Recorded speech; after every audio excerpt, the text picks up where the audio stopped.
7 BPSC का जो 12 फरवरी को आज के दिन एग्जाम हुआ था, तो आज हम लोग चर्चा करेंगे उसके जो प्रश्न पूछे गए थे, उस प्रश्न का आंसर की क्या होगा। यह सेट सी का है, 68 बीपीएससी का। तो आइए हम लोग बारीकी से बारी बारी कर जान लेते हैं कि उस प्रश्न का आंसर क्या होगा। जो प्रश्न पूछे गए थे, प्रश्न काफ़ी अच्छे पूछे गए थे। हालांकि इसमें जो ई प्रश्न है, ई को लेकर जो बार बार आवाज़ उठ रहा था, उस ई को लेकर इसमें काफ़ी तरह से अच्छे तरह से मॉडिफाई किया गया, जिसमें आप देखेंगे जो पहले था जो ई ऑप्शन को, उसमें उपयुक्त में से एक से अधिक या उपयुक्त में से कोई नहीं को साथ में रखा जाता था, इस बार उसे अलग कर दिया गया। तो काफ़ी अच्छा प्रश्न है। यह सेट सी है, ध्यान में रखेंगे। अगर जिनका सेट सी है तो बिल्कुल वो मिला लें, अन्यथा अन्य सेट भी है तो आंसर की को देखते हुए चले। हम लोग सिर्फ यहाँ पे आंसर की पे बात करेंगे, डिटेल चर्चा नहीं करेंगे। अगले सीरीज में जब हम लोग देखेंगे कि यह प्रश्न हूबहू पेज नंबर और प्रश्न संख्या किस बुक से और कौन सा किताब से पूछा गया, वो सभी चर्चा हम लोग अगले वाले सीरीज में करेंगे। इसमें देखेंगे पहला प्रश्न पूछा गया, चीन के तियोंग अंतरिक्ष स्टेशन से हाल ही में लॉन्च किए गए अंतिम मॉड्यूल का नाम क्या था। ऑप्शन में वेंटियन, मेंगटियन और तिन्याए। तो इस प्रश्न का सही जवाब होगा मेंगटियन होगा। हालांकि हमने भी इस प्रश्न का जब अटेम्प्ट वहाँ पे किया एग्जाम में, क्योंकि इस प्रश्न को हमने भी अटेम्प्ट किया, तो वहाँ पे हमने इसका आंसर सी तिहानी लगाया था, तो मेरा भी गलत है। लेकिन इसका सही जवाब हो जाएगा, वह हो जाएगा मेंगटियन हो जाएगा, ऑप्शन नंबर बी हो जाएगा। नेक्स्ट 2 में देखिए, निम्नलिखित में से कौन सा विश्व का सबसे बड़ा ज्वालामुखी है जो पिछले 38 वर्षों में पहली बार फूटा है। तो यह हो जाएगा मौना लुआ। बहुत सारे लोगों ने माउंट सेंट हेलेंस लगाया, उनका गलत है, यह मौना लुआ है, जो आपको पता होगा हवाई द्वीप पर अवस्थित है। उसके बाद नेक्स्ट 3 में देखेंगे, इनमें से किसे हाल ही में उपन्यास the 7 moons of Maali Almeida के लिए 2022 का बुकर पुरस्कार दिया गया।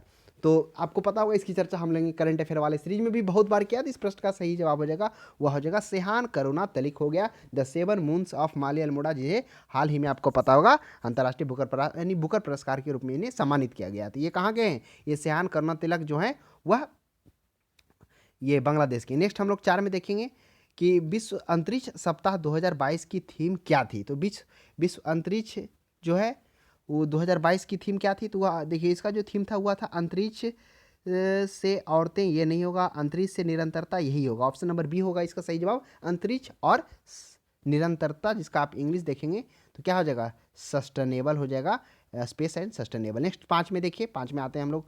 5 में देखते हैं, निम्नलिखित में से किस लेबोरेटरी ने दिसंबर 2022 में एक ऐतिहासिक नाभिकीय संलयन सफलता का दावा किया था। इसमें पूछा गया कौन लेबोरेटरी था जो दिसंबर 2022 में दावा किया था क्या नाभिकीय संलयन की सफलता का। ऑप्शन में है ओक रिक National Laboratory, Los Alamos National Laboratory, Lawrence Livermore National Laboratory. इस प्रश्न का सही जवाब हो जाएगा वह लॉरेंस लिवरमोर नेशनल लेबोरेटरी हो जाएगा सही जवाब। नेक्स्ट 6 में देखिए, कोलिंस डिक्शनरी के अनुसार बर्ड ऑफ द ईयर 2022 निम्नलिखित में से किसे चुना गया। तो वह चुना गया पर मैराइसिस, ये PERMACRISIS परमा क्राइसिस को चुना गया। नेक्स्ट देखेंगे, साथ में कर रहा है कि किस देश के सेनेगल के साथ मिलकर कोप 17 के दौरान अंतर्राष्ट्रीय सूखा लचीलापन गठबंधन का शुभारंभ किया गया। Germany, Spain, Italy. हालांकि इस प्रश्न का जवाब हमने भी शायद गलत ही दे दिया, जर्मनी दे दिया, लेकिन इस प्रश्न का सही जवाब हुआ स्पेन होगा। नेक्स्ट आगे देखिएगा, 8 में करा, भारत में पहली बार किस देश के दूतावास ने निहोंसू के लिए जीआई टैग का आवेदन किया था। इसकी चर्चा हम लोग 2-3 बार कर चुके हैं करंट अफेयर के सीरीज में, कि जो निहोंसू है उसके लिए जापान जीआई टैग के लिए आवेदन किया। यह पहला क्या होगा, ये अंतर्राष्ट्रीय देश होगा जो जीआई टैग के लिए आवेदन किया था। इसकी चर्चा भी हम लोगों ने विस्तार से किया था। 9 में देखिए, 9 में करा है, निम्नलिखित में से किस अंतरिक्ष एजेंसी ने यह घोषणा की कि उसके EQWLEUS अंतरिक्ष यान को आगे बढ़ाने के लिए भाप का सफलतापूर्वक उपयोग किया गया है। तो वह ऑप्शन हो जाएगा जाक्सा। हालांकि इस प्रश्न का जवाब हमने भी जब आया तो वहाँ पे हमने भी इसका गलत दे दिया, सुप्रा को दे दिया। तो सही जवाब हो जाएगा वह जाक्सा हो जाएगा। जाक्सा के द्वारा ही क्या किया गया, जो इक्कीस अंतरिक्ष यान को आगे बढ़ाने के लिए भाप की सफलतापूर्वक उपयोग किया गया था। प्रश्न काफ़ी अच्छा था। 10 में देखिए, अक्टूबर 2022 में लॉन्च किए गए टेस्ला ह्यूमैनॉइड रोबोट का नाम क्या था। तो वह नाम था ऑप्टिमस नाम था। ये ऑप्शन नंबर सी बिल्कुल सही है, ऑप्टिमस था नाम। नेक्स्ट हम लोग देखेंगे 10 के बाद हम लोग 11 में आते हैं। 11 में काला, पहला तैरता हुआ सौर ऊर्जा संयंत्र बिहार में किस स्थान पर बनाया गया था। आशा करते हैं आपको पता होगा, क्योंकि सभी लोग तो यह जान रहे थे कि वो दरभंगा में था, लेकिन बहुत कम ही ऐसे लोग जान रहे थे कि दरभंगा का वो जगह कौन है, क्योंकि ए में भी दरभंगा है, बी में भी दरभंगा है, सी में भी दरभंगा है। तो यह हो जाएगा ऑप्शन नंबर बी, कदीराबाद। दरभंगा का एक छोटा सा स्थल है जहाँ पर यह अवस्थित है, वह कदीराबाग के नाम से जाना जाता है। कुछ लोग जमालपुर भी लंबा बहुत सारे लोगों ने मारे हैं। तो आप देख लीजिएगा किनका सही है। 12 में 2019 से 2020 के आर्थिक सर्वेक्षण के अनुसार किस जिले के प्रति व्यक्ति आय सबसे कम है? ये तो सिर्फ सही सभी का मैक्सिमम लोग होंगे जो पढ़ रहे होंगे उनका सही होगा, क्योंकि शिवहर का जनसंख्या आपको पता होगा कि यहाँ पर ज़्यादा जनसंख्या है, घनत्व भी ज़्यादा है, क्योंकि क्षेत्रफल कम है, स्वाभाविक सी बात है प्रति व्यक्ति आय कम जाएगा। 13 में देखिए 2020-21 के लिए नीति आयोग का SDG, अब ये SDG क्या है? SDG रिपोर्ट के अनुसार बिहार का स्कोर क्या है? तो ये बिल्कुल सही है, 100 में से 52 स्कोर है। हालांकि इस प्रश्न का जवाब हमसे भी मिस्टेक हुआ है, तो कुछ प्रश्न हमने भी मिस्टेक किया, वो चर्चा हम लोग करते हुए चलेंगे 14 में, क्योंकि इस एग्जाम में हम भी अपेयर हुए थे। 14 में देखिए खेलो इंडिया महिला टूर्नामेंट में पहली बार किस खेल को शामिल किया गया? तो ये आपका सभी का सही होगा, ट्रैक साइकिलिंग हो जाएगा। नेक्स्ट आप देख लीजिए 15 में किसे अगस्त 2022 में भौगोलिक संकेतक GI टैग से सम्मानित किया गया? आपको पता ही होगा, मिथिला मखाना को दिया गया था। नेक्स्ट 16 में देख लीजिए किसे वर्ष 2022 में यूनेस्को को विश्व धरोहर सूची में जोड़ा गया था? ये आपको हो जाएगा लंगट सिंह कॉलेज खगोलीय वेधशाला को क्या किया गया वर्ष 2022 में यूनेस्को विश्व धरोहर सूची में जोड़ा गया था। हालांकि हमने इसका उपयुक्त में से एक से अधिक मार दिया, हमें लगा कि बोध गया के स्थित महाबोधि मंदिर को भी जोड़ा गया था, लेकिन वो हमारा सोच गलत था। सही जवाब है लंगट सिंह कॉलेज खगोलीय वेधशाला। नेक्स्ट 17 में देख लीजिए, 17 में कह रहा है कि बिजनेस रिफॉर्म्स एक्शंस प्लान द्वारा वर्ष 2020 में व्यापार में आसानी में बिहार में 36 राज्यों में कौन सा रैंक हासिल किया? यानी कि इजी ऑफ डूइंग बिजनेस, वही करा बिजनेस रिफॉर्म्स एक्शन प्लान में जो है BRAP में द्वारा 20 में व्यापार करने में आसानी, इजी ऑफ डूइंग बिजनेस में बिहार का 36 राज्यों में कौन सा स्थान? देखिए इसका शायद 26वां स्थान था, इसलिए इसमें से इनमें से कोई नहीं होगा, ज़्यादा उपयुक्त लग रहा। बाकी आप आयोग के द्वारा जो आंसर किया जाएगा वहाँ भी आप देख लेंगे, अन्यथा और सोर्सेज से भी आप इसे देख सकते हैं। मेरे अनुसार तो ई होना चाहिए। 18 में देख लिए 28 नवंबर 2022 में मुख्यमंत्री नीतीश कुमार द्वारा गंगा जल आपूर्ति योजना का उद्घाटन किस जगह से किया गया? सभी परिचित होंगे, 3 जगह से किया गया था, राजगीर, बोध गया और एक क्या था, राजगीर हो गया, बोध गया हो गया और एक जगह और था ना, हाँ एक गया, एक जगह और था।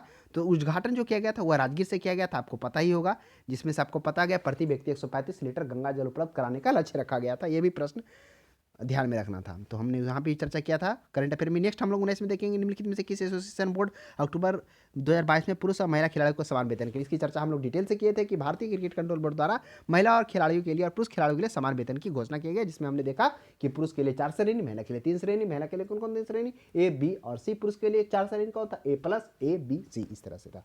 नेक्स्ट देख लीजिए पिछले 10 वर्षों में शहरीकरण बहुत तेजी से हुआ। 2011 के जनगणना के अनुसार बिहार का शहरीकरण का स्तर क्या था? आपको पता होगा, शहरीकरण का बिहार का स्तर जो 11.3% था, जो बढ़कर वर्तमान में 15.3 हो गया। बिल्कुल सही है, ऑप्शन नंबर C है। आगे हम लोग देखेंगे 21 में देखेंगे कि केंद्रीय शक्ति मंत्रालय हाल ही में 2022 में 2.0 योजना का शुभारंभ किया गया। वह शुभारंभ जो किया गया वह किस मंत्रालय से? तो ये शिक्षा मंत्रालय से। इसकी चर्चा हम लोग युवा 2.0 में बहुत बार की, क्योंकि बहुत सारे लोग स्वास्थ्य एवं परिवार कल्याण मंत्रालय में हमारे जो गलत है, इसका हो जाएगा शिक्षा मंत्रालय। 22 में देखिए गृह मंत्रालय ने नवंबर 2022 में देश की कितनी भाषाओं की फील्ड वीडियोग्राफी के साथ मातृभाषा सर्वेक्षण कार्य को पूरा किया? देखिए फील्ड बायोग्राफी के साथ जो मातृभाषा का सर्वेक्षण वह 576 भाषाओं के साथ किया। इसका हमने थोड़ा इसमें हम डाउट हो गए थे 233 और 576 में, फिर हमने 576 ही लगाया, तो आशा करते हैं बहुत सारे लोगों का सही भी होगा ये। 23 में देखिए निम्नलिखित में से किस समिति ने 1 जनवरी 2026 को पूर्ण मूल्य निर्धारण स्वतंत्रता की सिफारिश करते हुए मूल्य निर्धारण की एक रिपोर्ट प्रस्तुत की थी? किरीट पारिक समिति, PK समिति, करुण गोयल समिति।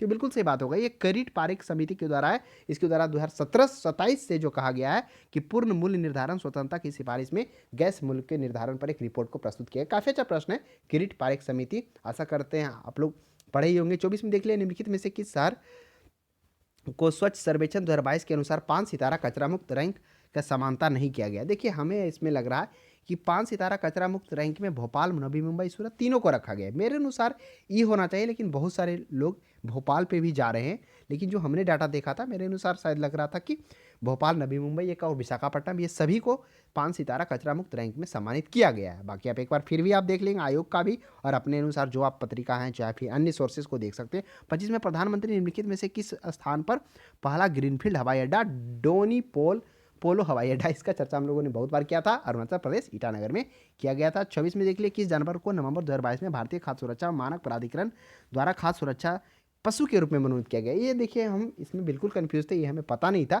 लेकिन हमने अंदाज से इसे हम सही मारे थे कि यही होना चाहिए, क्योंकि हिमालय तहर, बकरी, इस प्रकार की कोई चर्चा ना हुई थी। तो एक समझिए कि ये ब्लाइंड टाइप से क्वेश्चन था, वो लक पर चला गया। नेक्स्ट 27 में देखिए भारत का पहला फ्लोटिंग वित्तीय साक्षरता शिविर हाल ही में इंडिया पोस्ट पेमेंट्स बैंक द्वारा निम्नलिखित में से किस स्थान पर, ये आपको पता होगा, बहुत काफ़ी चर्चित क्वेश्चन था कि जो पहला फ्लोटिंग वित्तीय साक्षरता शिविर है जो इंडिया पोस्ट पेमेंट वह श्रीनगर में बनाया गया। चलिए 27 के बाद हम लोग 28 में आते हैं। 28 में कह रहा भारत के राष्ट्रपति ने निम्नलिखित में से किस आईआईटी परम कंप्यूटर सुपर कंप्यूटर का शुभारंभ करा, ये आपको पता हो गुवाहाटी में किया था, जिसमें शायद द्रौपदी मुर्मू गई थी। तो वही करा भारत के राष्ट्रपति किस आईआईटी के परम कामरूप कंप्यूटर का शुभ उद्घाटन किया। कुछ लोग तो खड़गपुर भी मारे, गुवाहाटी इसका सही जवाब होगा। 29 में देखिए 8 अक्टूबर 2022 को मनाए गए 9वें यानी कि 90वें 90 भारतीय वायु सेना दिवस पर 80 वायुयानों को घंटे भर का हवाई प्रदर्शन किया गया। यानी कि जो उसका 90वां क्या था सेना दिवस था, उस पर क्या किया गया, जो सुखना झील चंडीगढ़ है वहाँ पर क्या किया गया, इसका आयोजन किया गया। तो ऑप्शन नंबर बी सही होगा। 29 के बाद 30 में देखिए भारत सरकार ने पोषण अभियान के तहत किस वर्ष महीने को राष्ट्रीय पोषण माह, देखिए मेरे अनुसार हम लोगों ने इसकी शायद चर्चा सितंबर में ही किया था, तो हमने भी इस प्रश्न का सितंबर मारे हैं, लेकिन बहुत सारे जो हैं उन लोगों का और भी जो हैं जो आंसर की जा रही है, कुछ लोग हैं जो मार्च से जुलाई भी करें, लेकिन मेरे अनुसार तो यही पर्याप्त होना चाहिए पोषण दिवस के रूप में। चलिए हम लोग देखेंगे 30 के बाद हो गया पोषण माह, सितंबर देख लिए। 31 में आते हैं म्यांमार के साथ, ये आपको पता है ये सिंपल क्वेश्चन है, म्यांमार के साथ अरुणाचल प्रदेश, नागालैंड, मणिपुर, मिजोरम, इसमें कोई कन्फ्यूजन नहीं होना, ये बिल्कुल सही है। 30 में देख लिए समुद्री जैव विविधता के दृष्टिकोण से, देखिए सुंदरवन मेरे अनुसार नहीं होगा, हमने इसका मन्नार की खाड़ी बायोस्फीयर रिजर्व मारा, क्योंकि देखिए इस आधार पर हमने देखा, क्योंकि इसमें जो कहा गया जैव विविधता दृष्टिकोण से दुनिया का सबसे समृद्ध क्षेत्र, जिसमें से ज्वार नदमुख, समुद्र, निकटवर्ती पर्यावरण, जंगल घास, समुद्री दलदल, मैंग्रोव, हमने इसका मन्नार की घाटी है, मेरे अनुसार मन्नार की घाटी बायोस्फीयर रिजर्व होना चाहिए। बाकी आप एक बार देख लेंगे आयोग के द्वारा जो आंसर की जारी किया जाएगा, या फिर अन्य सोर्सेस जहां से आप इसे देख सकते हैं। 33 में देख लिए कोपेन का वर्गीकरण निम्नलिखित में अनुसार उत्तर प्रदेश और बिहार की, देखिए ये जो कोपेन के अनुसार जो किया गया था ये CWG, हमने भी इसका यही जवाब दिया है CWG, क्योंकि वो जो विभाजित किया था ना कोपेन इस तरह से किया था, तो इसलिए हमने वो जो उत्तरी गोलार्ध में उसका विभाजन किया गया, क्योंकि उत्तर प्रदेश उत्तरी गोलार्ध में CWG के आधार पर। बाकी आप देख लेंगे कुछ लोग तीनों के रूप में दे रहे हैं, अन्यथा मेरे अनुसार तो CWG पर्याप्त ज़्यादा लग रहा है। 34 में देखिए भारत के क्षेत्रीय सीमा तट से समुद्री तल, आपको पता होगा कि जो किस तरह से बांटा गया है, क्षेत्रीय, सामुदायिक सीमा, उसके प्रादेशिक है, उसके बाद जहाँ पर विघटन एवं दोहन कर सकते हैं तो 12 से 24 नॉटिकल मील, 24 से 200 नॉटिकल मील, इस तरह से ये समुद्री सीमा यहाँ पर पूछा गया। भारतीय की क्षेत्रीय सीमा तो 12 नॉटिकल मील 21.9 किलोमीटर, ये आप ध्यान में रखेंगे, ये सभी का सही है। 35 में देखिए भारत में निम्नलिखित में से कौन सी नदी घाटी कोयले के भंडार के लिए सम, देखिए दामोदर नदी घाटी के बारे में हमने चर्चा किया था कि दामोदर नदी घाटी की कोयले का वहाँ पर बोला जाता है। आप जब देखेंगे ज्योग्राफी में इसकी खास हमने चर्चा किया है, कौन को, दामोदर घाटी जो बंगाल के क्षेत्र में पड़ता है, भाई ये पश्चिम बंगाल के क्षेत्र में, वो जो क्षेत्र है दामोदर नदी घाटी वो कोयले के लिए भंडार के लिए समृद्ध माना जाता है। तो मेरे अनुसार तो सी ज़्यादा पर्याप्त है। कुछ लोग तो सोन महानदी को भी लेकर यहाँ पूछ दिया है कि नदी घाटी कोयले के भंडारों में समृद्ध है, तो समृद्ध है तो ज़्यादा पर्याप्त दामोदर नदी घाटी ही होगा, क्योंकि यह जो पहले नदी थी बंगाल का सुख भी कहा जाता था, लेकिन अब वो उसका दोहन के कारण ही पूरा क्या हो गया, नदी है जो प्रदूषण हो गया उसमें। भारत में चीनी उद्योग के बारे में निम्नलिखित में से कौन सा कथन सही नहीं, देखिए चीनी उद्योग के बारे में कौन सा कथन सही है पूछा गया। महाराष्ट्र देश में अग्रणी चीनी उत्पादक के रूप में उभरा है, ये सही बात है। अगर आप जुलाई 2022 का डाटा देखते हैं तो उसमें एक बात कहा गया है, तो मेरे अनुसार तो ये सही है। फिर चीनी अगर ये हुआ महाराष्ट्र, ये तो देखिए कंपटीशन चलता रहता है ना, महाराष्ट्र और उत्तर प्रदेश में गन्ना में वो आ गए तो चीनी में वो आ गए, तो ये अनुसार मेरे अनुसार तो ये दोनों सही है। तो ऊपर में से एक से अधिक ज़्यादा पर्याप्त लग रहा है। बाकी आप एक बार और भी देख लेंगे अन्य सोर्सेस से जो आपको लग रहा हो ऑथेंटिकेट डाटा हो। 37 में देख लिए ग्रीष्म के अंत में पूर्व मानसून वर्षा होती है जो केरल कर्नाटक के तटीय क्षेत्रों में एक सामान्य घटना से होती है। देखिए ये तो क्या होगा, अब देखिए ब्लॉसम नॉर्बस, नॉर्वेस्टर तो होगा नहीं, नॉर्वेस्टर आपको पश्चिम बंगाल साइड में ये चलेगा, तो मैंगो सॉवर्स ही इसका सही जवाब होना चाहिए। 37 के 38 में वातावरण मुख्य रूप से किसके द्वारा गर्म होता है, तो आपको पता होगा वातावरण जो गर्म होती है वह पृथ्वी, पहले क्या होता है पर्यावरण से, वायुमंडल से होती है, सूर्य की किरण आती है पृथ्वी पर पड़ती है, उसके बाद यह पृथ्वी पर पड़ने के बाद यह क्या होती है, रिटर्न होती है विकिरण के रूप में। अब यह वायुमंडल कणों के कारण यह क्या करती है, उस गति से नहीं जा पाती जिस गति से वो आती है, जिसके कारण उसे विकिरण कहते हैं, और वही विकिरण होती है दीर्घ तरंग स्थलीय विकिरण होता है। ऑप्शन नंबर बी होगा इसका सही जवाब। हमने इसका ज्योग्राफी में काफ़ी अच्छे से और विस्तार से भी चर्चा किया था, तो जो देखेंगे बिल्कुल उनका सही होगा। 29-40 में देखिए भारत के निम्नलिखित में से किस राज्य की सीमा बिहार के अधिकतम जिलों के साथ, देखिए अधिकतम जिलों के साथ झारखंड पर्याप्त है ही लग रहा, क्योंकि देखिए झारखंड जो है वो 8 राज्यों के साथ, उत्तर प्रदेश 7 राज्यों के साथ, नेपाल भी 7 राज्यों के साथ, और इधर आ गया पश्चिम बंगाल तो कहिए कम राज्यों के साथ, तो ए के साथ ही पर्याप्त है झारखंड के साथ।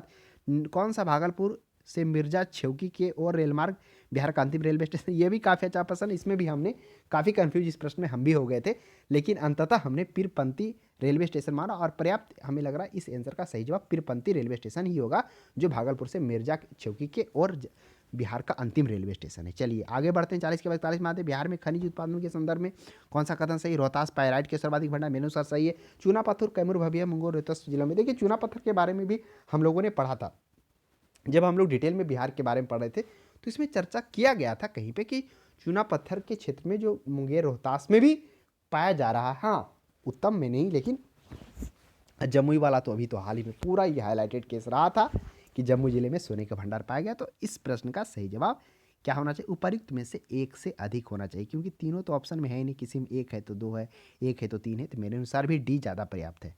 चलिए 42 में देख लीजिए, बिहार में बहने वाली पवित्र नदी फल्गु निम्नलिखित में से किन नदियों के संगम से बनती है? तो ये बिल्कुल सही बात है, मोहाना और लीलाजन नदी से यह फल्गु नदी बनती है। इसी फल्गु नदी पर रबर डैम भी अवस्थित था, तो इसकी चर्चा हम लोगों ने किया था। 42 में 43 में देखिए, बिहार में निम्नलिखित में से किस स्थान पर पहली बार चाय बागानों की स्थापना की गई? तो चाय बागानों की स्थापना देखिए वो किशनगंज था, तो ऑप्शन में किशनगंज नहीं, लेकिन किशनगंज के ही सटा हुआ यह जो ठाकुरगंज है, मेरे अनुसार सी होना चाहिए। बाकी आप एक बार आयोग का भी आंसर का वेट करिए क्या होता है, अन्यथा अन सोर्सेज जहाँ पे एग्जैक्ट डाटा तो आप उसका भी ले सकते हैं सारा। 44 में देखिए आरोही क्रम है, आरोही क्रम में तो होता है क्या होता है? असेंडिंग क्रम है ना।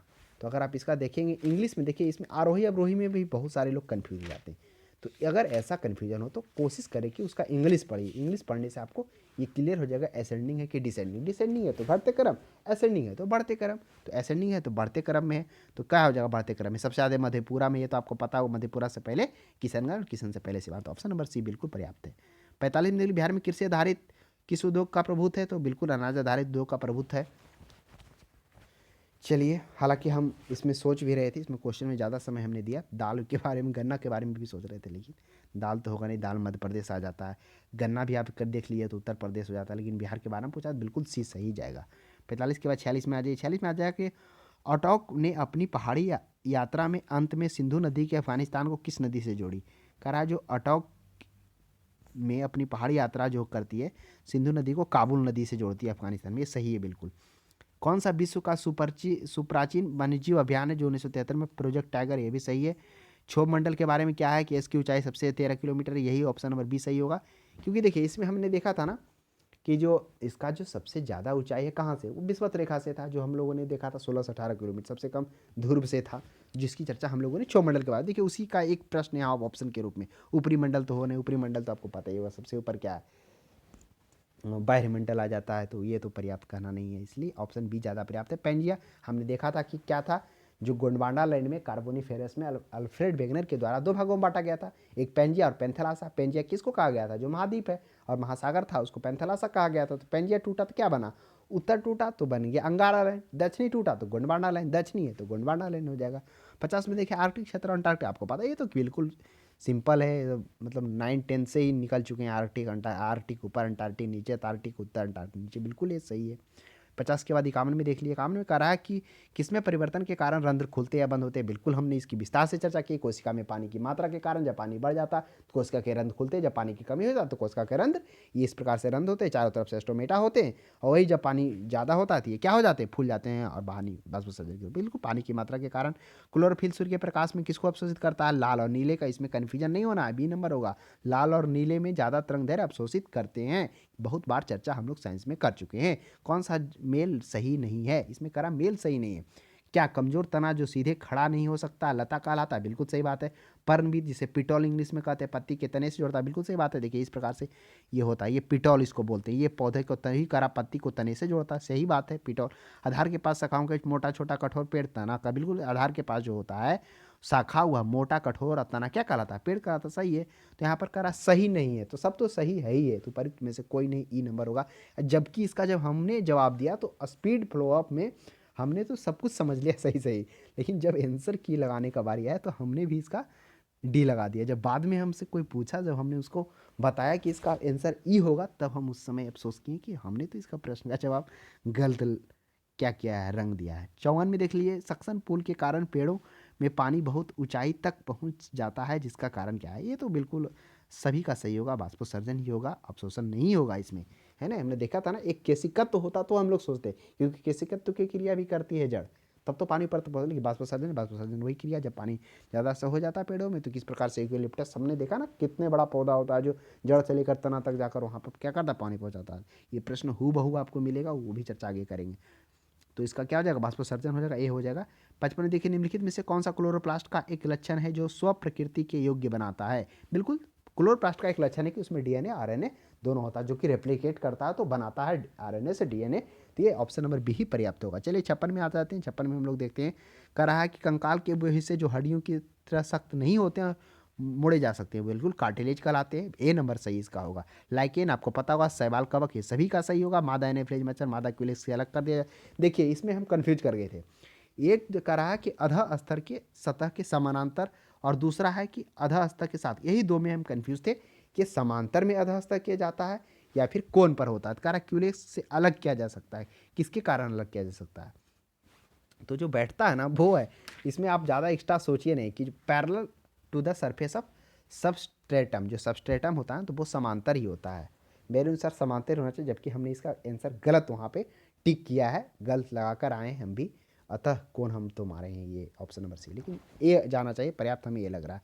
59 में देखिए, शरीर की प्रतिरोधक क्षमता से जुड़ा महत्वपूर्ण कोशिका प्रकार है, तो बिल्कुल होगा। शरीर प्रतिरोधक क्षमता क्या होता है, डब्ल्यूबीसी दो प्रकार के, एक ग्रेनोसाइट में लिम्फोसाइट, तो बिल्कुल बेहिचक मारे लिम्फोसाइट होगा। 55 से 57 से 60% तक योगदान होता है इसका। चलिए उसके बाद हम लोग देखे थे, मानव शरीर की मांसपेशियों के बारे में निम्नलिखित में से कौन सा गलत करा, गलत चुनना है। क्या मांसपेशियां सिकुड़ने पर छोटी, सख्त और मोटी हो जाती है? हाँ, ये कुछ हद तक विचार कर सकते हैं। मांसपेशियां केवल हड्डी को धक्का देती है? मांसपेशियां जोड़ों में काम आती है? क्या मांसपेशियां केवल हड्डी को धक्का दे सकती है? हाँ बिल्कुल दे सकती है। मांसपेशियां जोड़े में काम आती है? क्या जोड़े में काम आती है? नहीं आती है। तो गलत कौन है, तो गलत तो हमें यही लग रहा है, मांसपेशियां जोड़े में काम आती है, यही हमें सी लग रहा है पर्याप्त। बाकी एक बार आप अच्छे से देख लेंगे, एक से अधिक तो गलत हमें नहीं लग रहा है, दो तो हमें लग रहा है। हाँ कुछ हद तक ये लग रहा है कि छोटी, सख्त, मोटी। चलिए एक बार आप ऑफिशियल आंसर किया नहीं था, अनसोर्स जो आपको लग रहा है कि ऑथेंटिकेट डाटा, वहाँ भी आप देख सकते हैं। 61 में देखिए, 20 सेंटीमीटर फोकस दूरी के एक उत्तल लेंस के सतह के सफ़ेद घोड़े का प्रतिबिंब बनाने के लिए बड़ी संख्या में काले रंग की पतली पट्टी बनाई जाती है। देखिए प्रतिबिंब बनाने के लिए ये उत्तल लेंस हो गया, यहाँ पर पट्टी बनाने के लिए क्या कहता है, काले रंग की पट्टी रखा जाता है। वो प्रतिबिंब कैसा होगा, देखिए ये हमने इस प्रश्न का काफ़ी, इसमें भी हम कंफ्यूज किए थे जब हम इस चीज़ को पढ़े थे। तो कहना क्या चाह रहा था क्वेश्चन, तो 2-3 बार हम पढ़े थे, पढ़ने के बाद भी हमने गलत इसका जवाब दे दिया। हमने काली पट्टी का एक घोड़ा दे दिया, जबकि यहाँ पे कह रहा है कि बड़ी संख्या में काले रंग की पतली पट्टियाँ बनाई जाती है और प्रतिबिंब कैसा हुआ, प्रतिबिंब कम चमक वाला एक घोड़ा हुआ। हम सोच रहे थे कि पॉसिबिलिटी ज़्यादा यही जा रहा है कम घोड़े का, फिर भी कंफ्यूज के कारण आपको एग्जाम का पता ही होगा, कुछ स्लिप ऑफ टंग हो ही जाता है। 62 में ध्वनि की तीक्ष्णता के किसके पर निर्धारित करते हैं? देखिए मेरे अनुसार तो तरंगदैर्घ्य होगा ही होगा। देखिए तीक्ष्णता का रहा, हमने देखा था ना कि आयाम है, जो तीव्रता किस पर होता है, आयाम पर निर्भर करता है। उसके बाद जो उसमें क्या होता है, तीक्ष्णता कहिए या फिर उसको क्या कहिएगा, आवृत्ति कहिए, या उसको ज़्यादा जो जो स्त्री का आवाज़ होता है वह पुरुषों की तुलना में ज़्यादा क्या होता है, मतलब तीक्ष्ण क्यों होता है, तो वो था ना आवृत्ति के कारण। तो आवृत्ति तो है ही नहीं, तो तरंग धैर्य आपको पता होगा, तरंग धैर्य आवृत्ति पे डिपेंड करता है। तो मेरे अनुसार तो एक की ओर पर्याप्त लग रहा है, आयाम कम चांस है यहाँ पे। कुछ लोग तो तरंग धैर्य और बेग को भी लेके चल रहे हैं। बाकी आप ऑफिशियल आंसर की का देखिए, वेट करिए, हम तो ए मारे हैं उसका। 63 में निम्नलिखित में से कौन सा फोटो इलेक्ट्रिक उपकरण डिजिटल अनुप्रयोग के लिए सबसे उपयुक्त है? तो डिजिटल उपयोग, देखिए यहाँ पे डिजिटल अनुप्रयोग के लिए, हालांकि इस प्रश्न का जवाब हमने फोटो वोल्टिक सेल दिए हैं, लेकिन मेरे अनुसार डिजिटल अनुप्रयोग है, तो बाद में जब हम इस पर मेमोराइज किए तो फोटो डायोड ही पर्याप्त लग रहा है। बाकी आप आयोग का आंसर किया या फिर अन्य ऑथेंटिक सोर्स आप देख सकते हैं, आप हमें कमेंट बॉक्स में सजेस्ट भी कर सकते हैं। 65 में फुटबॉल के खेलों में गोलकीपर फुटबॉल के गोल को पकड़ने के लिए अपने हाथ को पीछे देखता है, तो पता होगा ये जस्ट लाइक बॉल है, क्रिकेट की बॉल की तरह। जब बॉल को स्पीड को कम करने के लिए क्या करते, हाथ को पीछे करते ताकि समय ज़्यादा लगे। जैसे समय ज़्यादा लगेगा तो वेग होगा, बल होगा, वो कम लगेगा, चोट भी कम लगेगा। फुटबॉल किसके कारण, संवेग परिवर्तन की दर को कम करने के लिए। ऑप्शन नंबर बी इसका बिल्कुल सही जवाब होगा, सी गलत है। 66 में देखिए, कौन सा रेडियोधर्मी तत्व उत्सर्जन धनात्मक रूप से अवशोषित होता है? आपको पता होगा अल्फा कण, क्योंकि अल्फा कण क्या होता है, अल्फा कण जो होता है उस पर धनावेश होता है, तो वही करा, अवसर्जन धनावेश को आपसे आवेशित करता है, तो अल्फा कण हो जाएगा इसका। 2 इलेक्ट्रॉन के बराबर उसका भार होता है। केंद्राभिमुखी बल किसके लिए जिम्मेदार है? तो वृत्ताकार पथ के लिए। इसको इस देखिए सेंट्रीपिटल फोर्स है, इसका तो कई बार हम लोगों ने फिजिक्स में चर्चा किया, कोई इसमें डाउट की बात नहीं है। वस्तु की वृत्ताकार पथ पर गतिमान रखने के लिए हमने देखा था ना कि क्या होता है, एक पत्थर को डोरी से बांध कर इसे खींचते हैं तो सेंट्रीपिटल केंद्राभिमुखी बल के कारण चारों, जैसे रस्सी को छोड़ देंगे दूर कहीं जाकर गिरेगा, क्या वृत्ताकार पथ में घूर पाएगा? नहीं। तो वो जो गति था, एक तनाव था, किसके कारण था? सेंट्रीपिटल फोर्स के कारण था।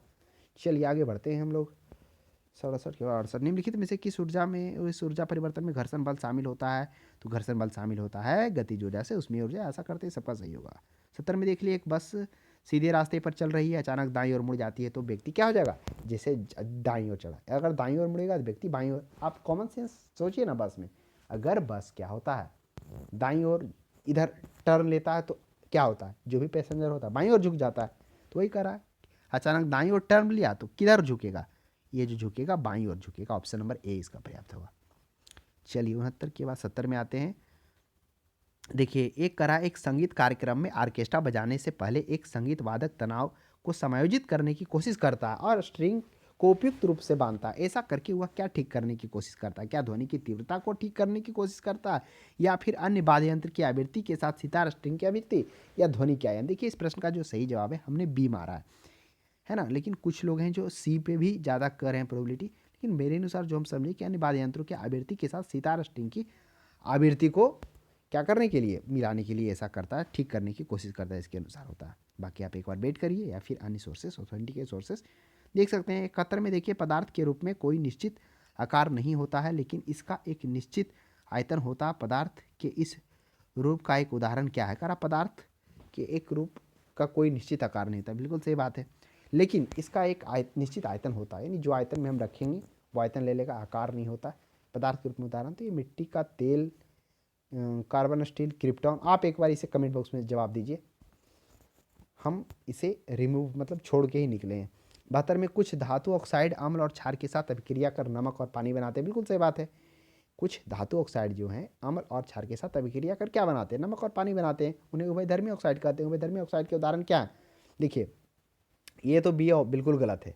एक aluminium oxide, copper oxide, aluminium oxide, Al2CO3 जड़न, ये दोनों होगा पर्याप्त। हालांकि फ्लो में हम भी इसमें शायद हमें याद आ रहा है, हम भी मिस्टेक कर दी, क्योंकि यही दो में हम कंफ्यूज कर रहे थे। तो दोनों होगा उभयधर्मी में, हमने इसकी चर्चा भी किए थे उभयधर्मी अभयधर्मी के बारे में। 73 में कौन सी गैस अपने ग्रीन हाउस प्रभाव से ग्लोबल वार्मिंग में योगदान करती है? तो ग्लोबल वार्मिंग में कौन? मीथेन भी करता है, कार्बन डाइऑक्साइड भी, नाइट्रस ऑक्साइड भी, तो सभी हो जाएगा ऊपर में से एक से अधिक, बिल्कुल सही बात है। 74 में देखिए, अम्ल धातु कार्बोनेट से अभिक्रिया कर क्या बनाती है? तो CO2 बनाती है, तो बिल्कुल सही होगा।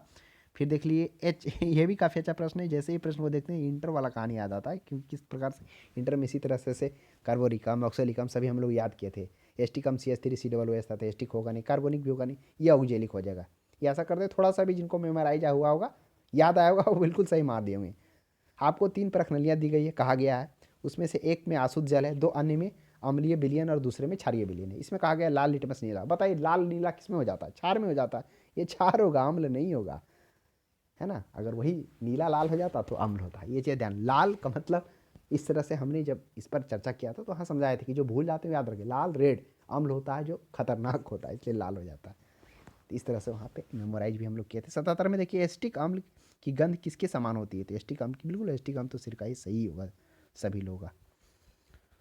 78 में देखिए, HCl में शुष्क और लिटमस रंग का रंग क्यों नहीं बदलता? तो ये हो जाएगा क्यों, कोई देखिए ऑप्शन नंबर ए में जो है ना H3O प्लस आयन मौजूद नहीं होंगे। लिटमस केवल H3O प्लस आयन की उपस्थिति में रंग बदलते हैं, इसी के कारण।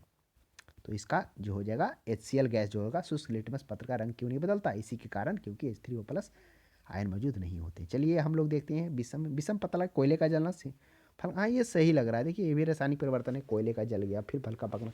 सीमेंट का सेटिंग ये नहीं है, ये डिहाइड्रेशन प्रक्रिया है। तो ये हमें, मेरे अनुसार भी ये सी पर्याप्त है। बाकी आप देख लीजिए एक बार। हीरा ग्रेफाइट के बारे में कौन सा कथन सत्य है? तो इसके पास समान क्रिस्टली संरचना मेरे अनुसार भी लग रहा है कि इसके समान होता है। अन्यथा कुछ लोग तो इसे ई भी जा रहे हैं, मेरे अनुसार तो लग रहा है क्रिस्टली संरचना दोनों की समानता होती है हीरा ग्रेफाइट में। 81 में देख लीजिए, निम्नलिखित में से कौन सा कथन असत्य है? असत्य का मतलब है, देखिए असत्य खोजना है क्या? प्रत्येक समान समचतुर्भुज समांतर चतुर्भुज होगा? बिल्कुल समचतुर्भुज समांतर चतुर्भुज हो सकता है। प्रत्येक वर्ग समचतुर्भुज हो सकता है, प्रत्येक वर्ग आयत बिल्कुल हो सकता है। तो यहाँ पर कह रहा है असत्य सूचना, सभी तो सत्य है ही, तो असत्य इनमें से कोई नहीं है, डी हो जाएगा, ई हो जाएगा। चलिए 72 में देख लिए, ये आपका क्या है, इसका सिर्फ हम आंसर पे चर्चा करते हैं। ब्लड रिलेशन से है, देवर बहनोई या साली का पत्नी हो जाएगा।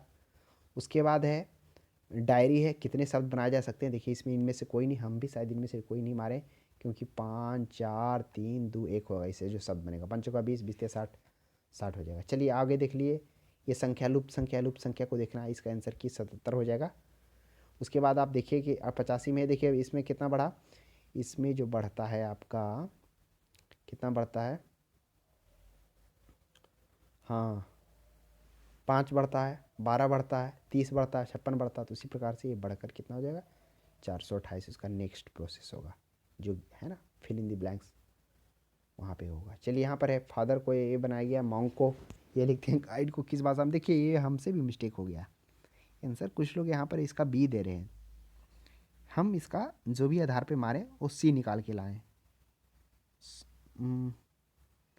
हाँ हम इसका बी मारे हैं, है ना, लेकिन आंसर सी ही होगा, है ना, ये सी ही पर्याप्त है इसका। 86 के बाद 87 में आ जाइए, क्षेत्रफल है इसका जो भुजा होगा 10 3 होगा, क्योंकि 10 3 13 13 दूनी 26 आ गया, परिमाप 15 दूनी 10 30 क्षेत्रफल हो गया।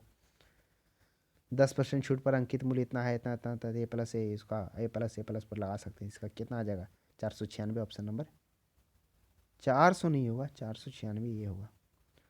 चलिए 88 के बाद 89 में आ जाइए, 89 में कह रहा है कौन तार्किक और सार्थक क्रम में सजाइए, सजाना है, तो बिल्कुल सही बात है, पहले राष्ट्रपति होगा, उपराष्ट्रपति होगा, उसके बाद प्रधानमंत्री होगा, प्रधानमंत्री के बाद अध्यक्ष होगा, उसके बाद संसद होगा, ये सही है। चलिए इसमें अपनी पत्नी संपत्ति का 1/4 करता है, तो किसके पास 1/4 है, बिल्कुल सही है। चलिए अब आ गया पॉलिटी में, आ जाइए राज्यसभा में प्रतिनिधित्व में शामिल कौन होते हैं, आ जाइए चर्चा करते हैं हम लोग विस्तारपूर्वक।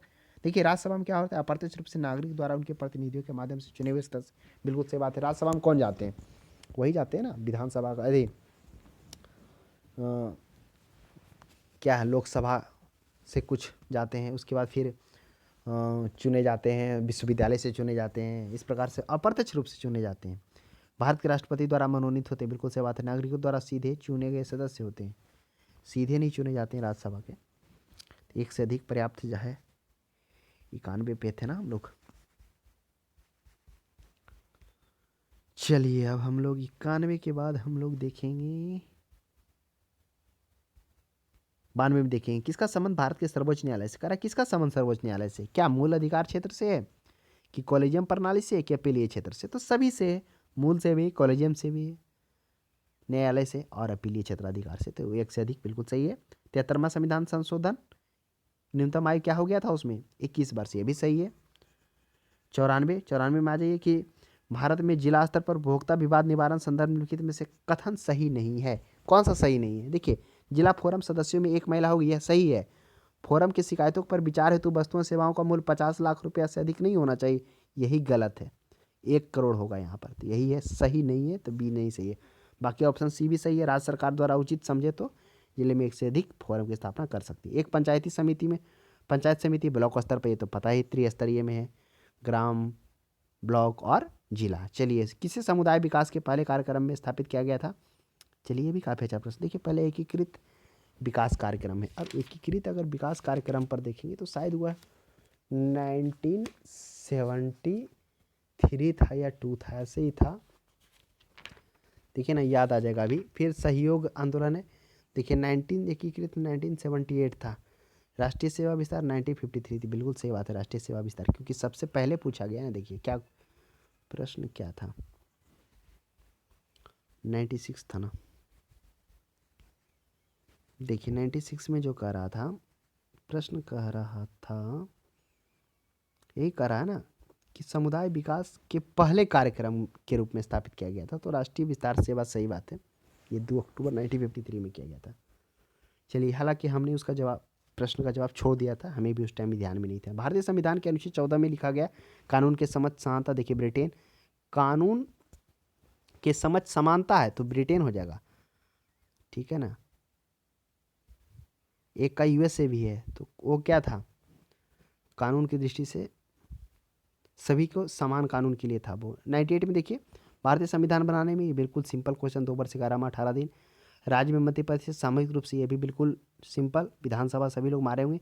73वां संविधान संशोधन का विकेंद्रीकरण किया गया था, यह भी आपको पता किसके लिए किया गया था? निर्णय लेने की शक्तियों के लिए, पूर्ण व्यवस्था के लिए, प्रशासनिक शक्तियों के लिए, न्यायिक के लिए नहीं। तो 1 2 4 है इसका जवाब सही। तो ऑप्शन है क्या? 1 2 4 बिल्कुल ऑप्शन नंबर 1 में है। चलिए आ जाइए, धूसर क्रांति आपको पता ही होगा, ये सभी का सही होगा। ये आपका उर्वरक से, गुलाबी क्रांति प्याज से, रजत क्रांति अंडा से, लाल क्रांति टमाटर मांस से। चलिए आ जाइए, पंचवर्षीय योजना कौन था? मानव संसाधन विकास। देखिए हमने भी इसका जवाब पंचम मारा है, लेकिन कुछ लोग का 3 5 और 8 पता कहना है कि ये तीनों था, हालांकि मेरे अनुसार 5 है। अब बाकी आप आयोग के आंसर की का वेट करिए। 103 में कौन से 103 में किस राज्य ने अप्रैल से सितंबर 2022 के दौरान उच्चतम प्रत्यक्ष विदेशी निवेश इक्विटी के रूप में प्राप्त किया था? गुजरात हमें लग ही रहा होगा, बहुत सारे लोग गुजरात मारे होंगे, लेकिन इसे हमने छोड़ दिया था क्योंकि हम कंफ्यूज थे, पता नहीं था ये डाटा। कर्नाटक होगा सितंबर 2022 के दौरान उच्चतम प्रत्यक्ष विदेशी निवेश में। चलिए आ जाइए, इसमें आ जाइए, काफ़ी अच्छा प्रश्न। उदारीकृत विनिमय दर प्रणाली की घोषणा की गई थी। देखिए उदारीकृत है तो देखिए इसका प्रश्न का जवाब 1993 1994 एक हमें डाटा लगा, लेकिन हमने जो हमें याद था 91 92 मारे थे, तो या फिर हमारा मिस्टेक है, क्योंकि हमने जब देखा कि जगह डाटा तो 1993 1994 ऊपरिक्त हमें ज़्यादा ही लग रहा है, मेरा गलत ही है। हमने भी इसका 91 92 मार दिया। बाकी आप वेट करिए आयोग का। 105 में देखिए, पंचवर्षीय योजना का उद्देश्य क्या था? क्या था उद्देश्य? विकास भी उद्देश्य था, आधुनिकीकरण, आत्मनिर्भरता, ये तीनों था। तो एक से अधिक हो जाएगा, क्योंकि ऑप्शन तो है ही नहीं, 1 2 3 किसी में है ही नहीं। साहित्य लिटरेचर नहीं था, तो बिल्कुल डी है। गरीबी रेखा को निर्धारित करने के लिए कौन सा संगठन है? देखिए मेरे अनुसार तो नीति आयोग, हम नीति आयोग, क्योंकि हमने जब इकोनॉमिक्स का क्लास अध्ययन किया था तो उसमें देखा था जो बहुराष्ट्रीय बहुयामी जो डाटा होता है वो नीति आयोग के द्वारा ही जारी किया था, तो हमने इसका जवाब नीति आयोग दिया है। अन्यथा बहुत सारे लोग एनएसओ भी दे रहे हैं। बाकी आप इसे हमें कमेंट बॉक्स में सजेस्ट करिए क्या होना चाहिए, और आयोग के आंसर की का वेट करिए। ये भी गलत है। देखिए 2007 में जो टिक लगाया हुआ है, भारत का व्यापार संतुलन माल एवं सेवाओं दिसंबर में जारी किया गया, तो ये इनमें से कोई नहीं हुआ, क्योंकि शायद 16 करोड़ 16.11 अरब करोड़ अमेरिकी डॉलर है, तो इसके अनुसार ये गलत है। ऊपर में से कोई नहीं, ई होना चाहिए इसका। 108 में देख लीजिए, 108 में कह रहा है कि SEZ अधिनियम 2005 के उद्देश्य क्या है? क्या उद्देश्य? अतिरिक्त आर्थिक गतिविधि का उत्पादन करना। देखिए सीज है, स्पेशल इकोनॉमिक जोन, बिल्कुल सभी सही है। 1 2 3 हो जाएगा, है ना, सी नंबर होगा। स्पेशल इकोनॉमिक जोन हम भी वही मारे हैं। कृषि विपणन प्रणाली में सुधार के लिए भारत सरकार द्वारा अपनाया गया नीतिगत उपाय क्या है? तो नीतिगत उपाय क्या है? देखिए कृषि विपणन प्रणाली, बफर स्टॉक रखा है, ये भी है, PDS भी है ना, तो ये सभी है। तो ऊपर में से एक से अधिक बिल्कुल यही सही होगा। किस समिति ने प्रतिस्पर्धा अधिनियम? तो प्रतिस्पर्धा अधिनियम राघवन समिति। केलकर रंगराजन हमने रिमूव किया था और एक बचा था, तो हमने राघवन इसका मारा। प्रतिस्पर्धा अधिनियम 110 के बाद 111 में आइए, 2022 के लिए सबसे कम महिला कार्य बल भागीदारी दर कितने प्रतिशत बिहार में दर्ज की गई? देखिए कम महिला कार्यबल है, तो ये 4% है ग्रामीण क्षेत्र में, 6.5% शहरी क्षेत्र में। हमने इसका जवाब ए दे दिया था, तो मेरा भी ये गलत है, ये होगा 4। डाटा यही मिल रहा है, 4% ग्रामीण क्षेत्रों में और 6.5% शहरी क्षेत्रों में। चलिए आ जाए, अधिकतम कर किस जिले में से है? तो अधिकतम कर है, कर उद्योग जो है वह पूर्णिया में है। ये प्रश्न को शायद हम छोड़ दिए क्योंकि हम भूल चुके थे क्या होगा इसका जवाब। चलिए ये था, बिल्कुल अच्छा प्रश्न है। कह रहा है केंद्रीय स्वास्थ्य एवं परिवार कल्याण मंत्रालय द्वारा 24 नवंबर 2021 को प्रकाशित राष्ट्रीय परिवार सर्वेक्षण 5 के अनुसार बिहार के लिंग अनुपात में काफ़ी अच्छा सुधार हुआ। 15-16 में इसे बढ़कर 16-17 में क्या हो गया? तो 162 से 190 हो गया। बिहार आर्थिक सर्वेक्षण के अनुसार 2020-21 में बिहार में सकल घरेलू उत्पाद का वृद्धि दर, ये बिल्कुल सबका सही होगा, 2.5 था। फिर आप देखेंगे कि सकल घरेलू उत्पाद, फिर प्राथमिक क्षेत्र, द्वितीयक क्षेत्र, तृतीयक क्षेत्र, वो भी हम लोगों ने देखा तो वृद्धि था किस तरह से हुआ। तो निम्नलिखित में से कौन सा बिहार, कहाँ गया प्रश्न, कौन सा था प्रश्न? हाँ चलिए, हाँ, निम्नलिखित में से कौन सा एक बिहार की अर्थव्यवस्था के मामले में सही है, बताना है। बिहार में अधिकतर प्राथमिक उद्योग का उत्पादन होता है, क्या सही बात है? अर्थव्यवस्था का व्यावसायिक ढांचा ऊपर से स्थिर है। देखिए ये तो बी नंबर तो पर्याप्त है ही है। भारत में सबसे कम विकास दर में से एक जो 2.5 है, तो हमने इसका जवाब ईमानदारी पूर्वक डी मारे हैं। बाकी आप देखिए आयोग के द्वारा क्या जारी किया जाता है। कुछ लोग का तो कहना है कि ऊपर से अस्थाई है, वही एक सही है। अन्यथा आपके अनुसार कोई सोर्स जहाँ पे एग्जैक्ट डाटा हो तो वो सोर्स को आप उस सोर्स को आप शेयर कर सकते हैं हमारे साथ। चलिए 115 हो गया ना, 115 के बाद 16 में आते हैं। 116 में कह रहा है एक सन्यासी जो फिजी में एक गिरगिटिया मजदूर था जो साउथ अफ्रीका में काम के लिए जाता था, वहाँ बंधुआ मजदूर की तरह, मतलब किसी कंट्री में रख के काम का, वही गिरगिटिया मजदूर कराता था के रूप में काम करने के बाद उसे जिले में अपनी पीठ तुलसीराम रामायण की एक प्रति लेकर आया था अपनी पीठ पर, जिससे वो ग्रामीण श्रोताओं को छंद सुनाता। जहाँ जिस किसान नेता का जिक्र है वह कौन है? बाबा रामचंद्र। ये सही है, हमने भी इसका ऑप्शन रिमूव करके बाबा रामचंद्र पर ही सही लगाया है। चलिए आ जाइए, अब आ जाइए आ जाइए आ जाइए आ जाइए। बाबा रामचंद्र जी कहाँ गए? 24 है ना। चलिए इससे 117 में आ जाइए। ऑल इंडिया हरिजन संघ की स्थापना, ये महात्मा गांधी, बिल्कुल सही होगा सभी का। फिर 118 में 20 फरवरी 1947 को प्रधानमंत्री इटली ने भारत में, देखिए प्रश्न अच्छा है, थोड़ा सा ध्यान करिए। इटली ने भारत में ब्रिटिश शासन को कब वापस लेने का, ये कहा गया था कि जून 2048 तक क्या होंगे, ब्रिटिश शासन को हम वापस ले लेंगे, लेकिन उससे पहले ही मोंटेग्यू चेम्सफोर्ड को भेज दिया जाता। जब मिशन आयोग को देखता है कि किसके द्वारा विरोध किया जाता, मुस्लिम लीग और ईसाई धर्म के द्वारा, तब वही, तो ये ऑप्शन बी ही पर्याप्त है इसका। 119 में देख लीजिए स्वराज दल की स्थापना बिहार में किसने, ये तो बिल्कुल सभी का जवाब होगा, श्री कृष्ण सिंह हो जाएगा। उसके बाद यार देखिए नमक सत्याग्रह के दौरान लोगों ने नमक बनाने के साथ किस कर का विरोध किया था, देखिए वो तो हम लोग को बिल्कुल याद था, चौकीदारी करती, इसलिए हमने इसका जवाब उपरोक्त में से कोई नहीं मारा। विकास, मलबा, हाथी का, ये सब तो चर्चा हुआ ही नहीं था। श्री कृष्ण सिंह द्वारा गठित बिहार की निर्वाचित सरकार द्वारा फरवरी 1938 में किस कारण से इस्तीफा दे दिए थे? आपको पता हुआ ना कि 1936-37 में चुनाव होता है, उस चुनाव में आपको पता होगा कि 11 प्रांतों में कांग्रेस के 8 जगह सरकार बनती है और मुस्लिम लीग की जगह एक भी जगह सरकार नहीं बनती, और जो अन्य जगह 3 बनती है वो क्षेत्रीय पार्टी का होता है, पहली बार होता है सरकार बनता। तो वही कहा कृष्ण सिंह के द्वारा गठित बिहार के निर्वाचित को क्यों दे दिया जाता है? राजनीतिक कैदियों को छोड़ने के कारण, गांधी जी द्वारा ब्रिटिश विरुद्ध सत्याग्रह आंदोलन, भारत आज़ादी में भाग लेने के कारण, भारत की आज़ादी में आंदोलन में भाग लेने के कारण। देखिए इसे मतलब एग्जैक्ट डाटा हम भी इसका क्या कर पाएँ नहीं पता चला कि क्या इसका होना चाहिए, लेकिन कुछ लोग तो कह रहे हैं ऑप्शन ए भी होना चाहिए, ये भी पर्याप्त है। बाकी आयोग का आंसर की का हम वेट करते हैं क्या आएगा। किसने चंपारण सत्याग्रह के दौरान बिहार में गांधी जी की जान बचाई थी? तो बिल्कुल बतख मियाँ, क्योंकि हमने ऑप्शन से रिमूव किया। हामिद अंसारी बिल्कुल नहीं। रविंद्र पाठक भी हमने देखा कि चंपारण सत्याग्रह में इनको जान बचाने में इनकी भूमिका नहीं थी। बतख मियाँ, ऑप्शन नंबर सी हो जाएगा।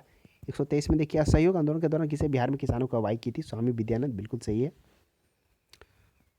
एक जगह शायद कृष्ण सिंह का भी किसान आंदोलन में आया था अभिव्यक्त करने का। 24 में देख लिया प्रथम बार संघर्ष के तरीकों के रूप में स्वदेशी एवं बहिष्कार, बिल्कुल बंगाल विभाजन हो जाएगा इसमें, स्वदेशी एवं बहिष्कार, जिसमें हमने देखा था अरविंद घोष मुख्य रूप से इस स्वदेशी और बहिष्कार को क्या करते हैं, एक लक्ष्य के रूप में बंगाल विभाजन में रखते हैं। 1906 में देखिए भारतीय राष्ट्रीय कांग्रेस कलकत्ता अधिवेशन में स्वराज झंडा गोखले जी तो होगा नहीं, दादा भाई नौरोजी होगा। स्वराज शब्द का भी प्रयोग पहली बार इसी में किए थे अधिवेशन में वो। स्वतंत्रता संग्राम के दौरान भारतीय राज्यों कश्मीर, निजाम के हैदराबाद, त्रावणकोर आदि जैसे भारतीय शासकों द्वारा समांतर आंदोलन शुरू किया, उसका नाम क्या था? उसका नाम प्रजामंडल आंदोलन, बिल्कुल सही है, ऑप्शन नंबर ए है। भारतीय स्वतंत्रता संग्राम के बारे में कौन सा कथन सही नहीं है बताना? गांधी जी अपना पहला सार्वजनिक भाषण बनारस हिंदू विश्वविद्यालय में दिए थे, बिल्कुल सही बात है। गिरफ्तार देखिए 21 में नहीं 22 में हुआ था, क्योंकि इसका जवाब हमने भी गलत दे दिया, हमें लगा शायद 21 में हुए थे, लेकिन गलत है। 1922 में गिरफ्तार हुए थे, 24 में रिहाई हुए थे, तो बी ही होगा, सही नहीं है पूछा। चौरी चौरा कांड, ए और सी सही है, तो ऑप्शन बी इसका राइट आंसर हो जाएगा 127 का। 128 में आते हैं अबुल कलाम आज़ाद पत्रिका, अल हिलाल, हमने देखा था जब खिलाफत आंदोलन हुआ था, अल हिलाल की काफ़ी भूमिका थी। 29 में देखिए 19वीं शताब्दी में इतिहास के अध्ययन में भारत में राष्ट्रीयता की भावना को पैदा करने में किस प्रकार मदद की? बिल्कुल आपको पता होगा भारत की गौरवशाली अतीत को लिखकर लोगों को, ये देखिए इसका सभी लोगों का सही जवाब होगा उपरोक्त में से एक से अधिक, क्योंकि पढ़ने से भी पता चल जाता है, जो पढ़े हुए होंगे उनको तो आसानी से डी ही पढ़े होंगे, अन्यथा थोड़ा सा जो विचार भी किए होंगे तो वो डी की ओर बढ़े होंगे। 30 में देखिए नगरों में असहयोग आंदोलन के संबंध में सही नहीं है, आंदोलन में केवल उच्च जातियों अमीरों को भाग लिया था, ये तो गलत है, यही सही, ये भी सही नहीं है, खाली उच्च जाति और अमीर नहीं थे। मद्रास की जस्टिस पार्टी द्वारा भी काउंसिल की चुनाव किया गया था, ये भी नहीं है, तो इसका सही जवाब हो जाएगा, वह हो जाएगा, देखिए क्या है,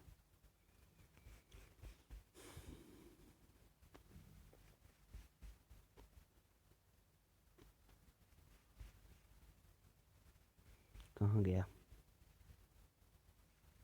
हम लोग कहाँ थे, यहाँ थे, तो क्या होगा, इसका हो जाएगा 1 और 2 हो जाएगा। हाँ ये सही है, बी है ना, बी ही सही है, एक और 2। चलिए आ जाइए 131 में। 40 में पटना महाविद्यालय जो है, पटना महिला महाविद्यालय, उसकी स्थापना किसके द्वारा की गई थी? देखिए इसे जब हम इस प्रश्न पर विचार कर रहे थे तो हमने देखा, मतलब कहिए कि ऑन द स्पॉट लगा क्वेश्चन होगा नहीं, चर्चा कहीं हुई नहीं है, तो हमने इसका बी मारा और आखिर में बी ही आंसर इसका है। सिस्टर्स ऑफ द एपोस्टोलिक कॉर्मेल के द्वारा की गई थी पटना महाविद्यालय की महिला महाविद्यालय की स्थापना। देखिए 132 में इनमें से किसने 1947 में भारत पाकिस्तान के बीच अंतर्राष्ट्रीय सीमा की? तो बिल्कुल सिंपल क्वेश्चन है, सर रेडक्लिफ के द्वारा किया गया था। 1940 में विनोबा भावे, ये भी बिल्कुल सिंपल क्वेश्चन, महाराष्ट्र के केरल में हमने देखा, केरल से जो नाम था खेड़ा गुजरात, तो बिल्कुल ये सही होगा, पवना महाराष्ट्र है। 136 के बाद हम लोग आते हैं, बार बार तो ऊपर चला जा रहा है।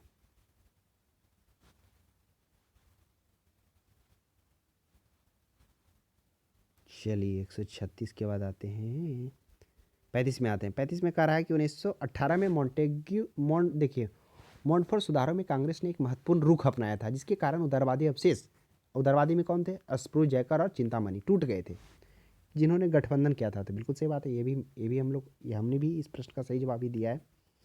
जो क्या लिखा हुआ है ये देखिए, कहाँ गया ये प्रश्न का जवाब था, हाँ इंडियन नेशनल लिबरल फेडरेशन, यही था जो टूट गया था ना 1918 में, यही बना था इंडियन नेशनल लिबरल फेडरेशन। 36 में देखिए कैबिनेट मिशन किसके लिए भारत भेजा गया था? तो जो भारत भेजने का जो मुख्य था, क्या सत्ता के हस्तांतरण के लिए एक संवैधानिक व्यवस्था तैयार करना? बिल्कुल, ये बी नंबर सही है। क्या राष्ट्रीय सरकार की स्थापना करना? देखिए एक सरकार का तो स्थापना करने की बात कही गई थी, अगर थोड़ा बृहद रूप में सोचते हैं तो अर्थ निकलता है राष्ट्रीय सरकार, लेकिन ऐसा बोला नहीं गया था। सी तो बिल्कुल नहीं होगा, तो इस आंसर में आप जा सकते हैं, केवल 2 है, 2 ज़्यादा पर्याप्त है ना। बाकी आप आयोग के आंसर की वेट करिए, क्योंकि ये तो स्पष्ट रूप से कहा गया था कि सत्ता का हस्तांतरण के लिए संवैधानिक व्यवस्था क्या है, और कैबिनेट मिशन भारत आता है, उसी में से क्या कहता है, कौन सा संविधान सभा का भी स्थापना किया जाता है, क्योंकि संविधान बनने से पहले संविधान सभा के रूप में ही काम करता है पूरा संविधान। 37 में देखिए हुमायूं को यह प्रस्ताव दिया था कि उसे बंगाल के अधिकार में दे दिया जाए तो 10 लाख दिनार देगा। वो कौन था? शेर खां था। ये गलत जवाब है, इसमें लिखा टिक क्या हुआ, ये शेर खां हो जाएगा। 37 के बाद विक्रमशिला, तो धर्मपाल बिल्कुल सही है। देखिए प्रश्न पूछा गया था विक्रमशिला विश्वविद्यालय किनके द्वारा, तो धर्मपाल बिल्कुल सही है। बिहार के प्रथम राज्यपाल, तो ये देखिए इसमें हम भी कंफ्यूज हो गए थे, सर ह्यूग डॉग में और सर जेम्स डेविड स्टीफन में, और इस प्रश्न का सही जवाब होगा सर जेम्स डेविड शिफ्टन हो जाएगा। हम लोग एक बार चर्चा कर चुके हैं मॉडर्न हिस्ट्री में इसकी। महात्मा गांधी एंड बिहार सैम रेमिसेंस के लेखक कौन है? डॉक्टर राजेंद्र प्रसाद। हमने भी इसका जवाब गलत, मतलब नहीं दिया, छोड़ दिए, हम भूल चुके थे कि कौन लिखे थे। Mahatma Gandhi and Bihar some reminiscences लेखक डॉक्टर राजेंद्र प्रसाद थे, बिल्कुल है, इसमें टिक किया हुआ सही। बिहार का सबसे पुराना गिरजाघर वह हो जाएगा पादरी का हवेली। हालांकि इसका जवाब हमने गलत दे दिया, हमने इसका ल्यूक चर्च मार दिया, लेकिन लग रहा था हमें कि पादरी का हवेली ही होगा, बट उस टाइम याद आया नहीं, तो ये पादरी का हवेली सही होगा। 41 के बाद 42 में आते हैं। दिवंगत अभिनेता कुमुदलाल गांगुली, जिन्हें उनके मंचीय नाम अशोक कुमार जिसे भी जाना जाता है, का जन्म बिहार के निम्नलिखित में से किस शहर में हुआ? तो भागलपुर में, ये बिल्कुल सही, हमने भी इसका भागलपुर ही मारा है। 42 के बाद 43 की ओर बढ़ते हैं। 43 में कर प्राचीन काल में गंगा के दक्षिण के क्षेत्र को क्या कहा जाता है? अरनत, बिल्कुल सही बात है, अरनत ही कहा जाता था। लोहे का प्रयोग कब से शुरू हुआ? देखिए हमें लग रहा है, मेरे अनुसार ऊपर में से कोई नहीं होगा, लगभग 1000 वर्ष पूर्व, यहाँ 6, 9 और 12 है, इसलिए गलत होगा। दूसरी शताब्दी के आसपास रचित संस्कृत के शिलालेख के अनुसार सुदर्शन झील को कौन बनाया था? ये बिल्कुल है, रुद्र दमन ने मरम्मत कराया था, बिल्कुल सही है। 45 के बाद 46 में आ जाइए। 46 में भी, अच्छा 46 एक प्रश्न होगा शायद, हमने छोड़ दिया उसका। हाँ, झांसी के पास देवगढ़ का मंदिर है देखिए, और इलाहाबाद के पास गढ़वा मंदिर है। बनी मूर्ति किस काल की है? तो ये गुप्त काल, बिल्कुल सही बात है, गुप्त काल का वो अवशेष है। कौन कौन गुप्त काल का अवशेष है? झांसी के पास देवगढ़ का मंदिर और इलाहाबाद के पास गढ़वा का मंदिर। चलिए आगे आइए, आगे आते हैं हम लोग 47 में, तो बिल्कुल सही होगा कि पानीपत का द्वितीय टीपू सुल्तान मराठा के बीच नहीं हुआ था, पहला दूसरा सही है, वही करा उल्लेख नहीं है सही का, तो ऑप्शन नंबर 1 हो जाएगा। दिल्ली सल्तनत के दौरान मुकदम और चौकदारी, देखिए हम भी इसका प्रश्न का जवाब गलत दे चुके थे, हमने इसका सरपंच मारा था, ये भी सरपंच लगा हुआ ठीक, जबकि इसका ज़्यादा प्रोबेबिलिटी राजस्व अधिकारी कहलाते थे, वो मुकदम और चौकदारी दिल्ली सल्तनत में। 49 में देखिए तबकात अकबरी, निजामुद्दीन अहमद, बिल्कुल सही है, निजामुद्दीन अहमद होगा। तकबात ए अकबरी, जिसे कभी कभी अबुल फजल के अकबरनामा से अधिक विश्वसनीय माना जाता है। उसके बाद एक लास्ट प्रश्न 150वां, इनमें से किस प्रसिद्ध शासक ने अपने माता के नाम पर विजयनगर के पास नागुलापुरम में एक उपनगरीय बस्ती की स्थापना की? वह कृष्णदेव राय। तो इस तरह से हम लोगों ने आज जो 68 बीपीएससी का एग्जाम हुआ उसका आंसर की हम लोगों ने जाना। बाकी कुछ ऐसे आंसर किए हैं जो हम लोग आयोग के द्वारा जो आंसर की जारी किया जाएगा उसके बाद हम लोग चर्चा करेंगे, और अन्य प्रश्न कहाँ से आए, किस टॉपिक से, पेज नंबर, बुक के साथ कहाँ से पूछेंगे, वो चर्चा हम लोग नेक्स्ट सीरीज में करेंगे।